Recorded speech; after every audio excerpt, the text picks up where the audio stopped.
Hi everyone, I'm Courtenay Cleary and I'm answering the Allegro questions with 60 seconds of classical.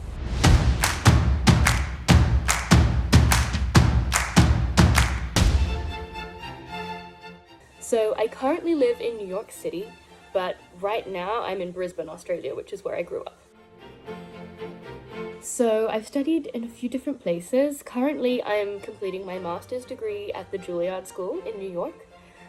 I did my undergraduate degree at the Royal Academy of Music, which is in London, and I also did an artist diploma style degree at the Australian National Academy of Music, which is in Melbourne. So my mum is a professional clarinetist, and she used to go and rehearse a lot of Australian contemporary music when I was growing up, and I would like to go with her and watch them rehearse and perform. And I think one day I pointed at the violist and I said, "Mum, I want to play that one." And she was like, "Okay, we'll get you a violin." So that's how I ended up with this.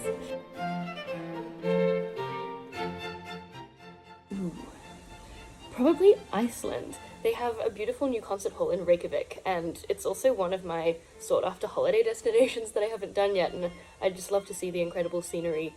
Yeah. That is super hard. Chamber Orchestra of Europe. They're incredible.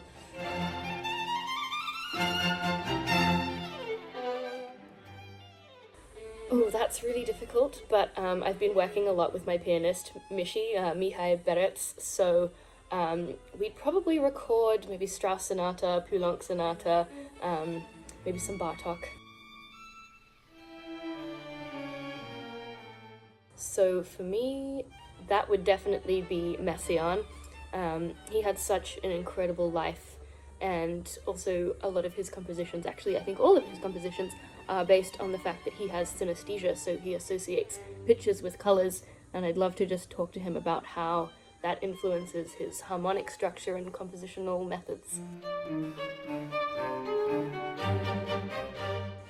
Oh, I always get mega piano envy, but I think the fact that it doesn't sustain would really frustrate me, so probably the oboe. Okay, so it kind of depends on the day and what other rehearsals I have or classes, but if I have a lot of time to practice and I can really plan it out, usually I will start with some scales, open strings, some sev-check, shifting exercises, that kind of thing. I'll go through the pieces that I'm going to practice later that day and see if there are any warm-up exercises that might benefit that. So if there's something with a lot of up-bow staccato, I might practice that on a scale first. Then I'll go through and find passages that might need a little bit of attention, break it down bar by bar, even less, very slowly, and then at the end, stick it all together.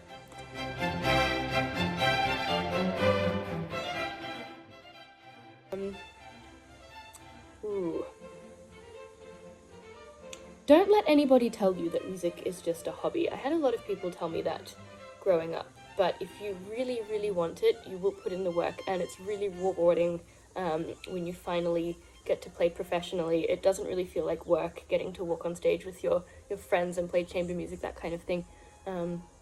Yeah, stick with it. I do, but it hasn't been released yet, and I can't tell you about it. So obviously everything is a little bit on hold at the moment, but once things resume and concerts are rescheduled, I have a very exciting chamber music tour of France. That's supposed to be in August. It's with some of my colleagues from the UK, so we're going to play some string quartets and clarinet quintets. Then later in the year, Mihai and I are going to play both violin and piano sonatas by Bartók, as well as the Rhapsody, and I think we're going to play those in London and Budapest. Yoga, photography, cooking, and throwing wine and cheese nights for my friends. Thank you, bye.